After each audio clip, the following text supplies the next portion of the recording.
I woke up to a deafening silence that morning, an eerie tranquility that seemed to mock the chaos brewing within our household. The bed beside me was neatly made, untouched. Jay hadn't come home last night. My heart raced as I padded down the hallway, the floorboards creaking beneath my feet like a haunting melody. "Carter?" I called out, my voice trembling. "Are you in there?" The bathroom door was locked, as it had been for the past few days. A muffled cough echoed from within, followed by the sound of retching. "Carter, why have you been locking yourself in the bathroom? What's going on?" Silence. My mind raced with 1,000 terrifying scenarios, each more gut-wrenching than the last. I knew something was wrong. Terribly wrong. But I couldn't put my finger on it. After what felt like an eternity, the door creaked open, and my 14-year-old son emerged, his face ashen and drawn. His eyes, usually alight with youthful mischief, were dull and sunken. "Mom," he croaked, his voice barely above a whisper. "I don't feel so good." With trembling hands, I reached out to cup his cheek, recoiling at the clammy texture of his skin. "Carter, honey, you're burning up," I murmured, my heart in my throat. "What's going on? You have to tell me." He averted his gaze, his shoulders slumped in defeat. I can't. Not yet."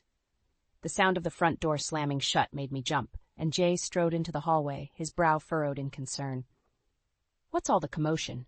he asked, his eyes darting between Carter and me. "Is everything okay?" I opened my mouth to respond, but the words stuck in my throat.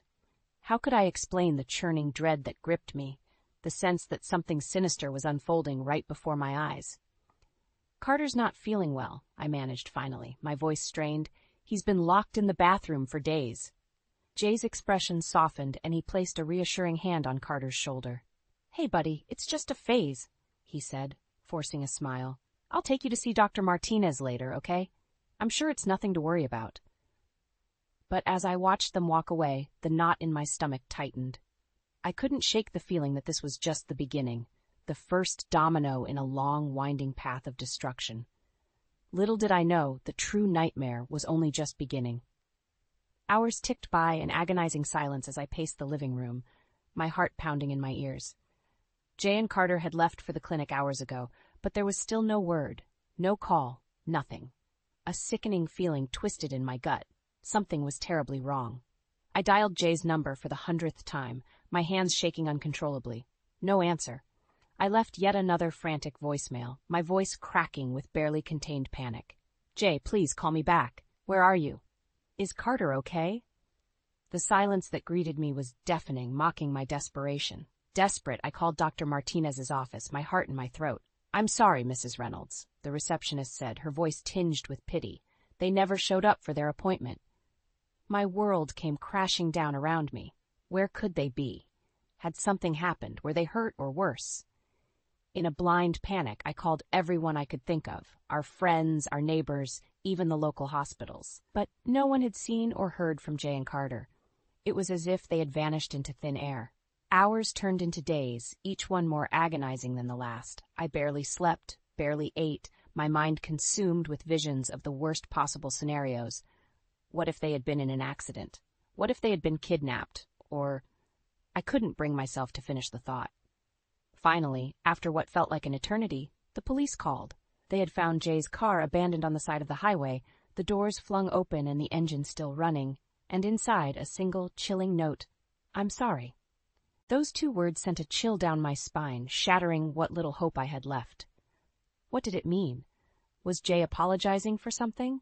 Or was this a twisted taunt from someone else, someone who had taken them? The detective's voice was grave as he relayed the news, his words slicing through me like shards of glass. "There's something else, Mrs. Reynolds," he said, his tone somber. "We looked into your financial records, and it appears there was a large, unauthorized withdrawal from your joint account a few days ago." My heart stopped. Unauthorized? What did that mean? Had Jay taken the money, or had someone else? As the detective's words echoed in my mind, a terrifying realization dawned on me. This was no accident, no random act of violence. Someone had orchestrated this, someone with a grudge, a vendetta against our family, and they had taken the two people I loved most in this world. The police station was a blur of activity, a whirlwind of grim-faced detectives and somber whispers. I sat in the cramped interrogation room, my hands clasped tightly in my lap, fighting back the tears that threatened to spill down my cheeks. "Mrs. Reynolds," Detective Bennett said, her voice tinged with sympathy. "I know this is difficult, but we need to explore every possibility. Can you think of anyone who might have had a grudge against your husband?" I shook my head, my mind racing. Jay was the kindest, most gentle soul I knew. He didn't have an enemy in the world, or so I thought. "No, no one," I replied, my voice barely above a whisper. "We're just a normal family. We don't have any enemies." The detective's brow furrowed, and she leaned forward, her gaze intense. "We did some digging into your husband's past," she said slowly, "and it seems he had a bit of a gambling problem a few years back." My heart sank. I knew about Jay's struggles, of course, but he had assured me time and time again that it was all behind him. He had gone to counseling, joined a support group. He was a changed man. "That was all in the past," I protested, my hands trembling. "He got help. He got better. He would never put our family in danger like that again." But even as the words left my lips, a kernel of doubt took root in my mind. What if Jay had slipped back into old habits? What if his past had caught up with him in the worst possible way? As if reading my thoughts, Detective Bennett's expression darkened. "We also found evidence that your husband owed some unsavory characters a significant amount of money," she said grimly. "It's possible they took matters into their own hands when he couldn't pay up." A wave of nausea washed over me, and I fought the urge to vomit. Jay in debt to dangerous people? It didn't seem possible, and yet... "No, you don't understand," I insisted, my voice rising in panic. "Jay would never get involved with anything like that. Not after everything we went through, not after he promised to change." But even as the words left my lips, I knew deep down that something wasn't adding up. The unauthorized withdrawal, the ominous note, the eerie silence, it all pointed to a sinister force at work, a force that had ensnared my family in its web of deceit. Just then my phone rang, shattering the tense silence. I glanced at the caller ID, my heart leaping into my throat. It was an unknown number. With trembling fingers, I answered, holding my breath. "Hello?" The voice on the other end was gruff, distorted, like a twisted parody of a human. "Mrs. Reynolds," it rasped, "you're going to want to listen very carefully." The voice on the other end of the line was chilling, like a serpent's hiss slithering down my spine. As the menacing words sank in, a wave of nausea washed over me. "Your boy has been a very naughty kid," the distorted voice rasped. "You want him back in one piece? Then you better listen up." My hands shook uncontrollably as I clutched the phone, shooting a panicked glance at Detective Bennett. She nodded curtly, signaling for me to keep the caller on the line. "What do you want?" I managed to choke out, my throat constricted with fear. A low, grating chuckle sent shivers down my back. "Let's just say your husband owes us a debt," the voice taunted. "A big one, and we're going to make sure he pays up one way or another." "Jay doesn't owe anyone anything," I protested, my voice trembling. "He got help, he's clean, you have the wrong person." But even as the words left my lips, I knew they rang hollow. The memories came flooding back. The nights Jay would stumble home in the early hours, his pockets empty, the lies, the excuses, the promises that it would never happen again. "Your husband is a liar and a cheat," the voice spat, venom dripping from every word, "and now his sins have caught up to him, and your boy—" A chilling pause, punctuated by a sickening chuckle. "Well, let's just say he's going to pay the price, too." My blood ran cold, and I felt the world spinning around me. Carter, my sweet, innocent boy, caught in the crosshairs of Jay's sordid past. "Please," I begged, hot tears streaming down my cheeks. "Please, don't hurt him. I'll do anything. Just let him go." The laughter that followed was cold, callous, devoid of any humanity. "Oh, you'll do anything, all right," the voice taunted. "And when we're done with you, you'll wish you'd never been born." The line went dead, leaving me clutching the phone in a white-knuckled grip, my entire body trembling with fear and rage. As the reality of the situation sank in, a torrent of memories assailed me. Jay's promises, his reassurances that his gambling days were behind him.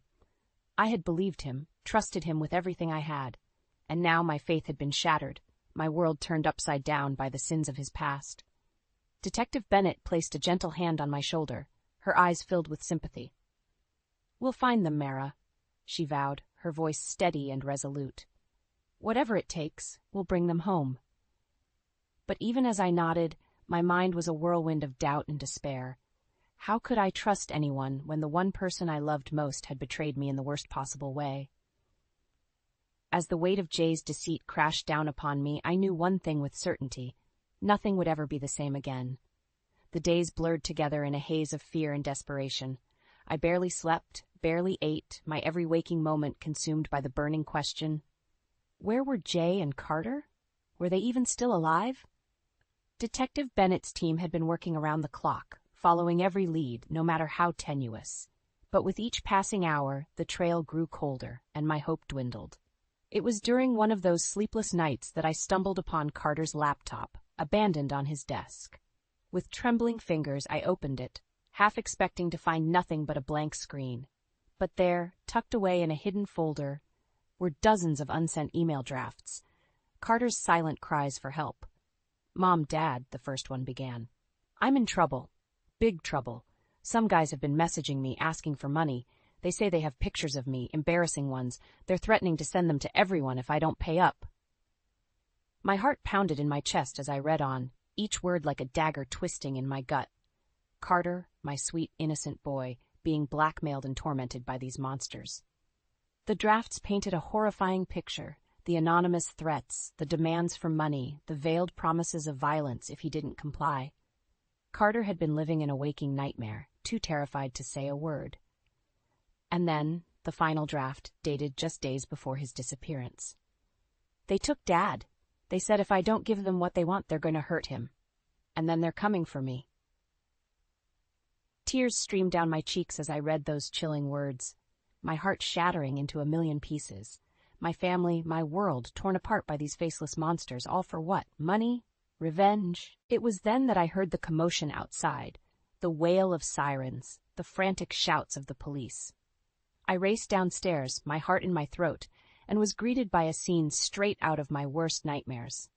There, in the middle of the street, was Carter, pale, shaken, but alive. He was being bundled into an ambulance, his eyes wide and haunted, like a soldier fresh from the trenches. I tried to run to him, to hold him, to reassure him that everything would be okay. But Detective Bennett held me back, her expression grave. "We found him in an abandoned warehouse downtown," she said, her voice low and urgent, "along with evidence that your husband was there, too." My heart skipped a beat. Jay was alive? But where was he now? As if reading my mind, the detective produced a grainy video clip from her pocket. There, on the tinny screen, was Jay, bound, gagged, and terrified, a gun pointed at his head by a shadowy figure. "We think this was all an elaborate scheme to lure Carter out," Bennett said grimly. "A twisted game of revenge, orchestrated by someone from your husband's past." As the weight of her words sank in, I felt the world spinning around me.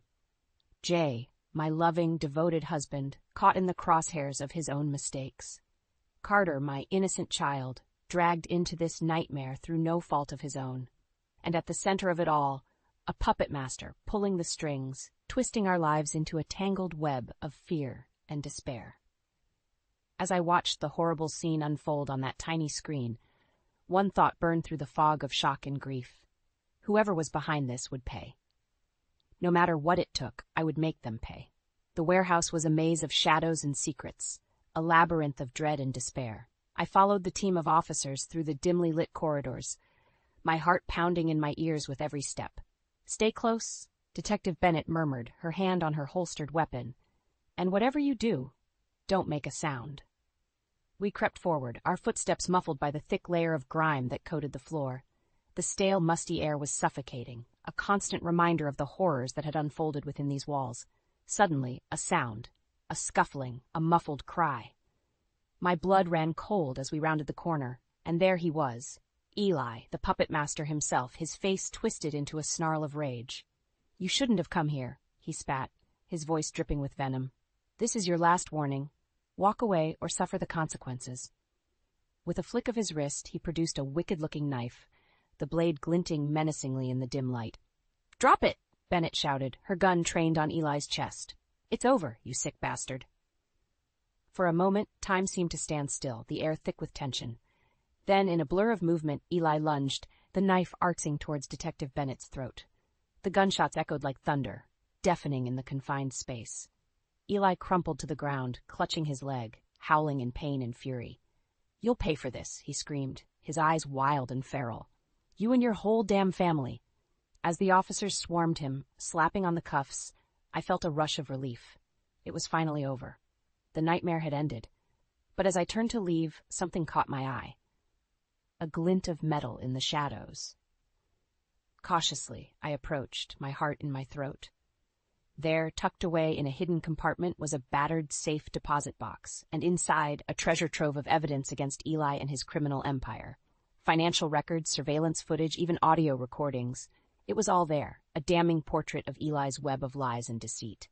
And at the very bottom, a folded piece of paper, the letters scrawled in Jay's handwriting. "Mara, if you're reading this, it means I didn't make it. But know this, everything I did to protect our family. Eli has to pay for what he's done, for the lives he's ruined. This is the key to bringing him down once and for all."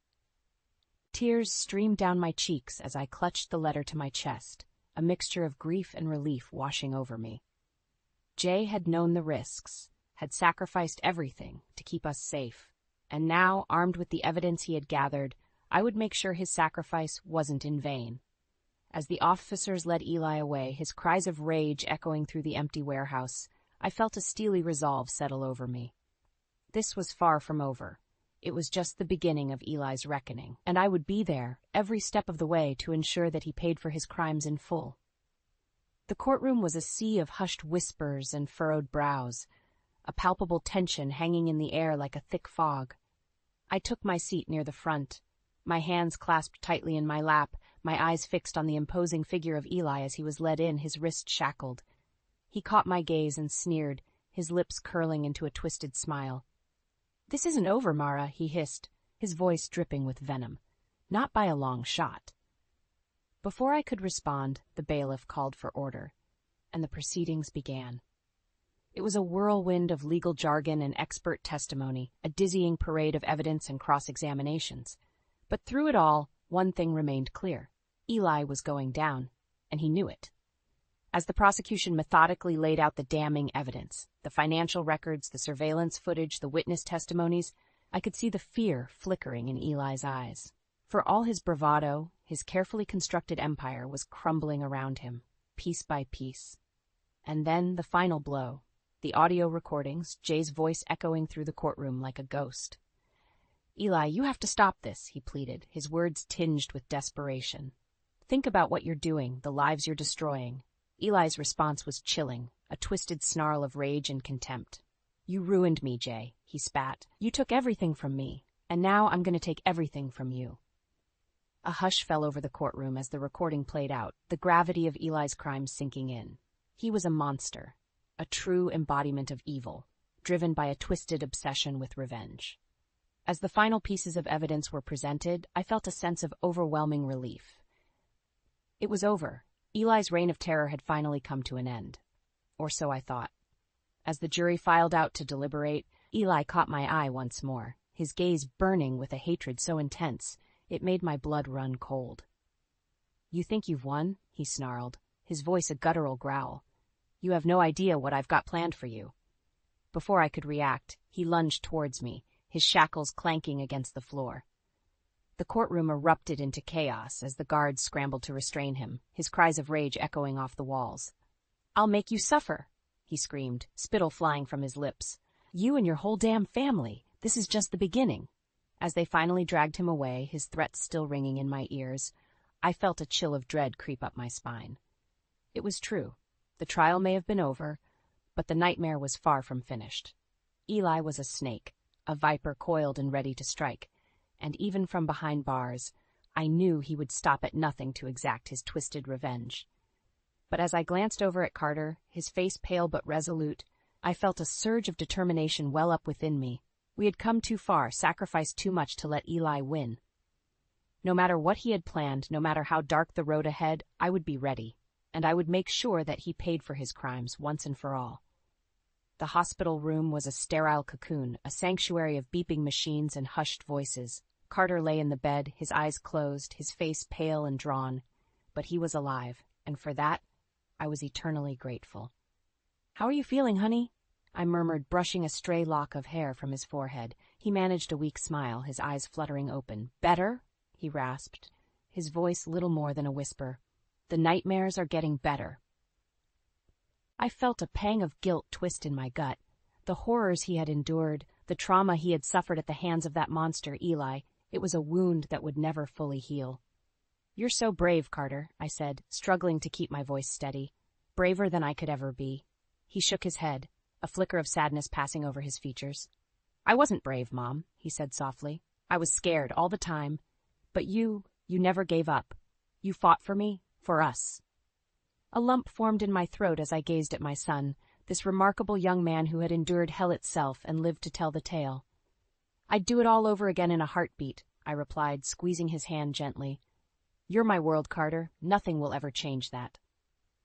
A comfortable silence settled over us, punctuated only by the steady beeping of the machines. Outside, the world continued to spin, oblivious to the battle we had waged, the war we had won. But in that moment, none of it mattered. All that mattered was that we were together, safe and whole. The days that followed were a whirlwind of media attention and public outcry. Eli's crimes had been laid bare for all to see, a sordid tale of greed, revenge, and depravity.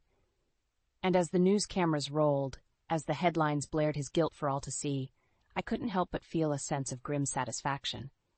The snake had been well and truly defanged, his poison neutralized. But even as Eli was led away to serve his multitude of life sentences, even as the world moved on and the dust settled, I knew that our journey was far from over.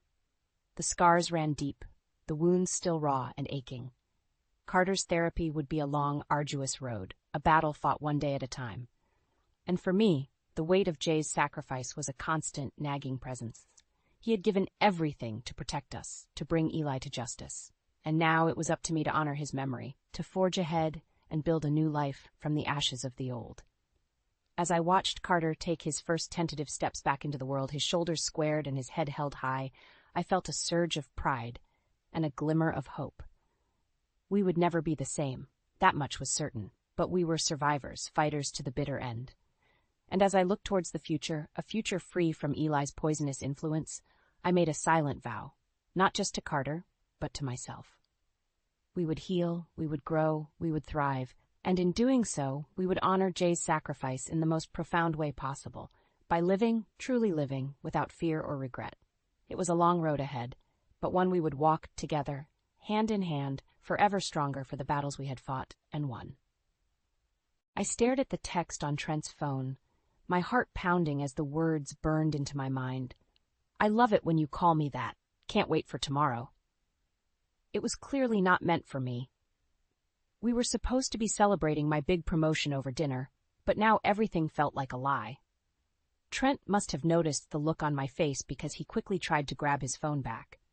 Mallory, it's not what you think, he stammered, his eyes wide with panic. I felt sick to my stomach, like I'd been punched in the gut. How could he do this to me? To us? After everything we'd been through together? Trent's sister Cassandra looked bewildered, glancing between us. What's going on? Before Trent could make up some lame excuse, I stood up abruptly, the fancy restaurant seeming to spin around me. We're leaving. Now. The drive back to our apartment was agonizingly silent. I kept replaying that damn text over and over, my knuckles white from gripping the steering wheel. When we got inside, I finally exploded. Who is she? I demanded, rounding on Trent. How long has this been going on? He opened his mouth, but I cut him off. Don't you dare lie to me. Trent's shoulders slumped in defeat. It's been a few months. I'm so sorry, Mallory. A few months. While we'd been planning our wedding, looking at venues, he'd been sneaking around behind my back. Hot tears of anger and hurt streamed down my face. I can't believe you, I choked out. We're through. I stormed into the bedroom, slamming and locking the door behind me. I collapsed onto the bed, sobbing into the pillow until I had no tears left. That's when the anger truly set in, burning through me with white-hot intensity. Trent wanted to play these games? Fine. I would make him regret the day he ever betrayed me. This was not over, not by a long shot. The next morning, I woke up with a pounding headache and a burning desire for vengeance. Trent was still asleep on the couch when I emerged from the bedroom, looking pathetic and guilty even in his unconscious state. Wake up, I snapped, startling him. He jerked awake, eyes widening as he took in my stony expression. Mallory, I'm so... Save it, I cut him off coldly. I don't want to hear any more of your lies and excuses.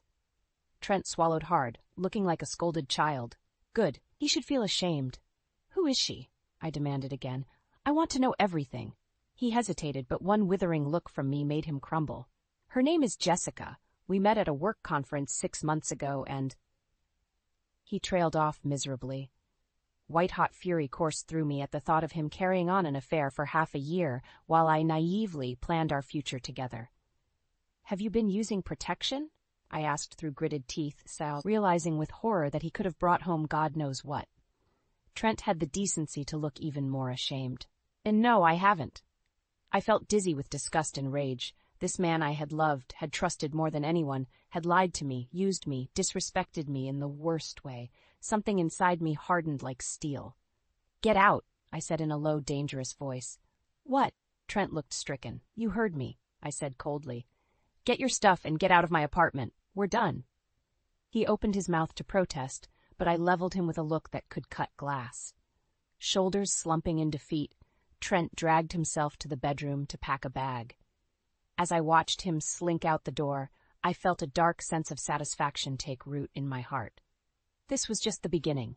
I would make Trent pay for what he'd done, no matter what it took. And by the time I was finished, his life would be in ruins. Over the next few days, I operated with cold, plus ruthless efficiency. I started by contacting a private investigator and giving them all the details about Trent's infidelity. I wanted every sordid detail of his affair exposed. Then I got to work gathering my own evidence. I dug through our old phone records, bank statements, anything that could reveal more about the depth of Trent's betrayal. With each new discovery, the flames of my fury burned hotter. Thankfully, I had an amazing support system in my friends. When I told them what that bastard had done, they were outraged on my behalf. That piece of garbage! Steph raged when I showed her the hotel receipts. I'll kill him myself! You're too good for that lying snake, Dana seethed, wrapping a supportive arm around me. We'll make him pay, I promise. Their unconditional love and loyalty gave me strength during those dark days. I wasn't just doing this for me. I was doing it for all the women who had ever been cheated on and mistreated by selfish men like Trent. With my friend's help, I formulated a plan of attack. First, we would systematically dismantle Trent's professional life by leaking proof of his indiscretions to his boss and colleagues. Then, we'd take down his social status by revealing his true nature to his smarmy country club pals. Finally, I would deliver the killing blow by crushing his ego and leaving him a pariah. By the time I was done, Trent Holden would be less than a memory. The thought of destroying him brought me a vicious sense of satisfaction. Still, a small part of me felt a twinge of sadness for the man I had once loved. I quickly shoved those feelings aside. Trent had made his bed, and now he could lie in it. My friends noticed my dark mood and tried to lift my spirits. Let's go out tonight, Monica suggested brightly. Get your mind off of things. I managed a small smile, grateful for their efforts to cheer me up. Sure, why not? I could use a distraction. As we headed to our favorite club that night, I caught my reflection in a storefront window. My eyes burned with a hardness I didn't recognize. In that moment, I knew there was no going back. Revenge wasn't just something I wanted. It was something I needed, like air, and I would stop at nothing until Trent's world lay in ashes around him. With the evidence gathered by the private investigator, I was locked and loaded. It was time to start taking Trent down, one piece at a time. First, I anonymously sent a file containing proof of his affair to his boss at the investment firm.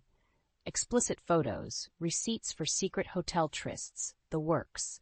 I made sure to include a polite note about how such indiscretions could open the company up to sexual harassment lawsuits. A few days later, the hammer dropped.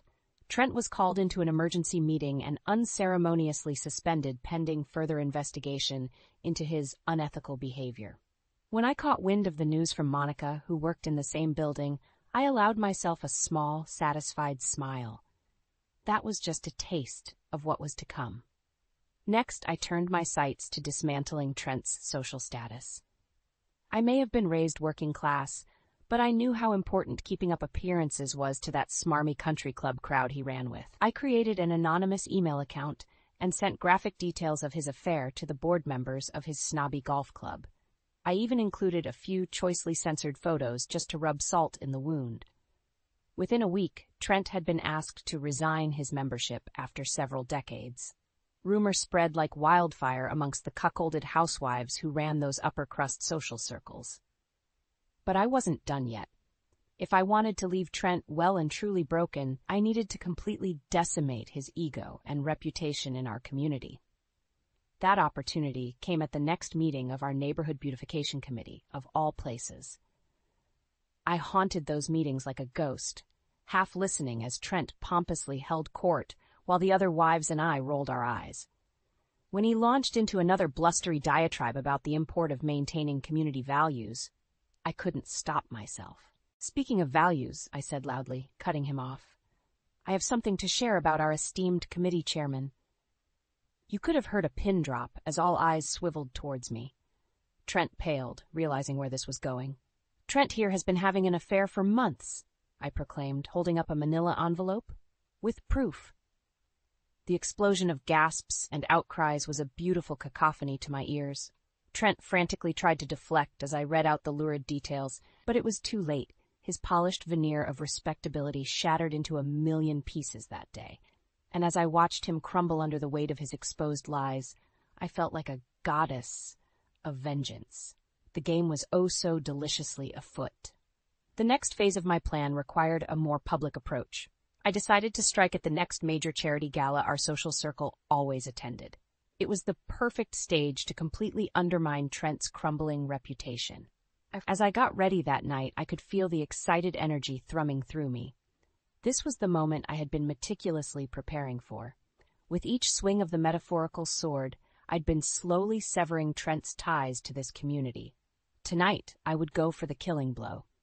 When we arrived at the fancy venue, Trent tried to put on a brave face, but I could see the flicker of fear in his eyes as he scanned the crowd, realizing the damage I'd already done.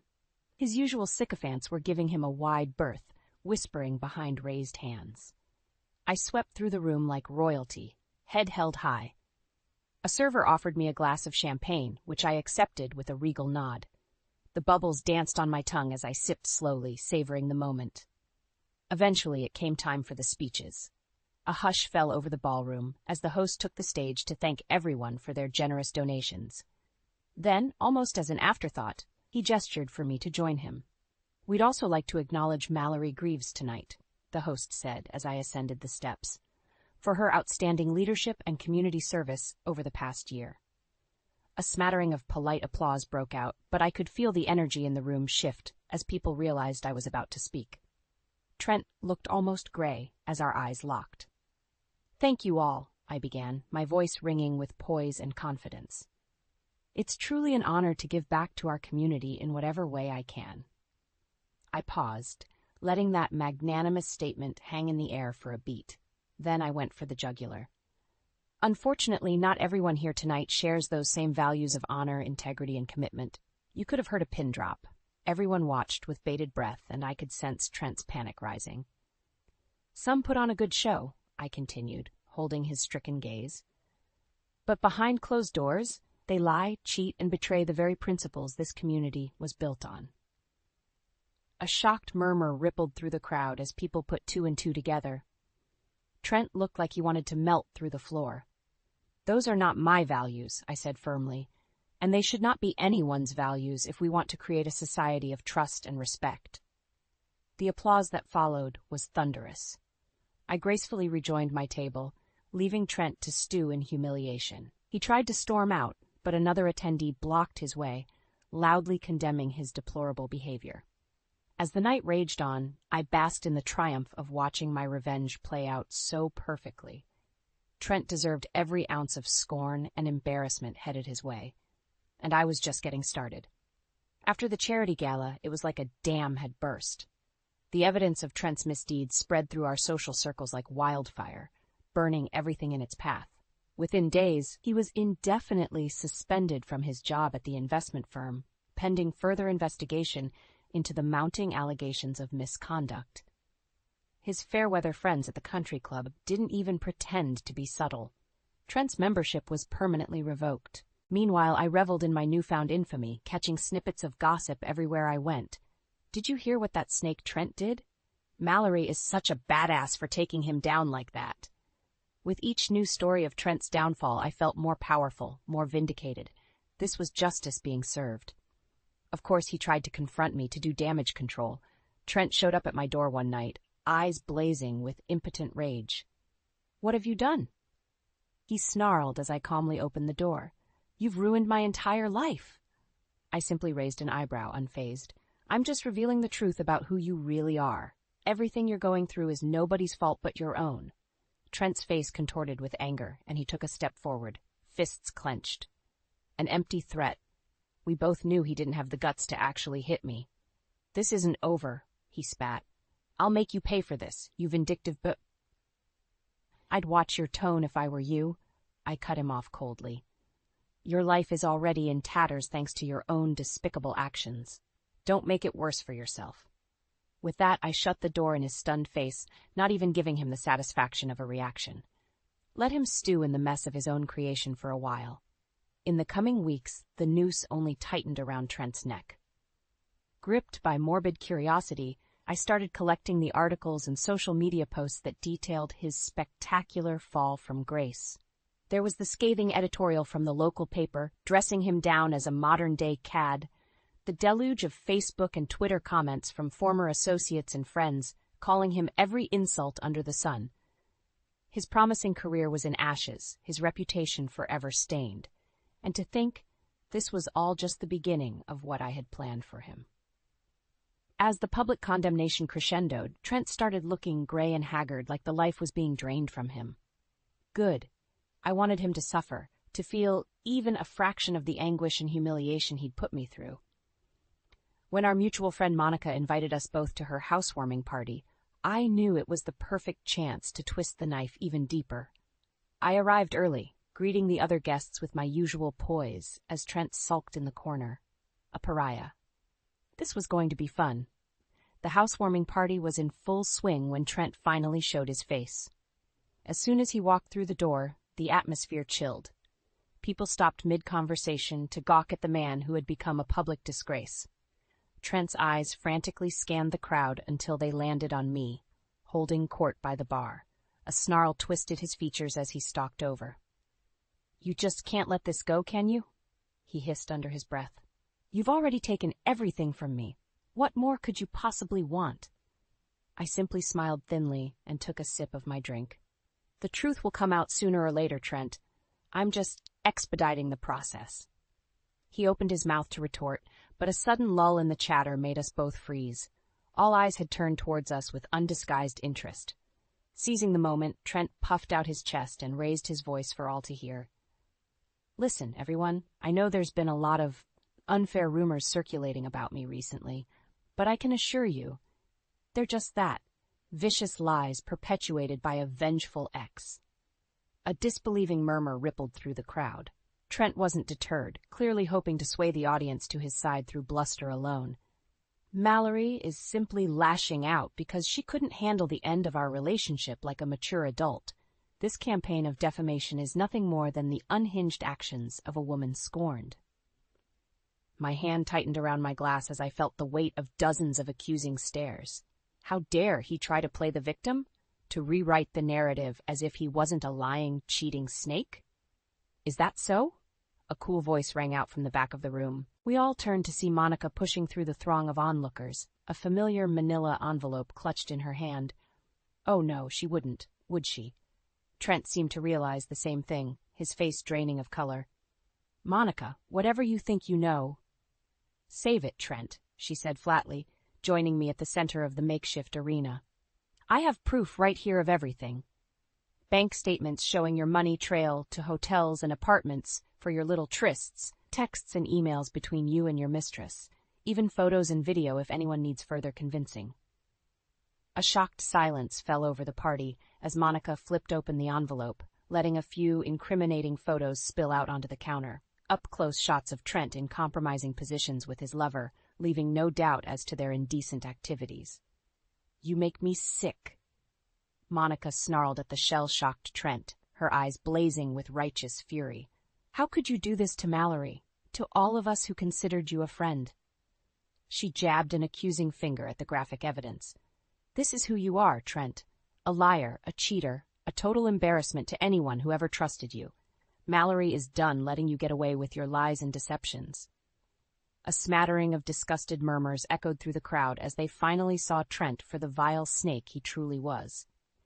He looked around wildly, searching for any scrap of support or sympathy, but finding only scorn and revulsion.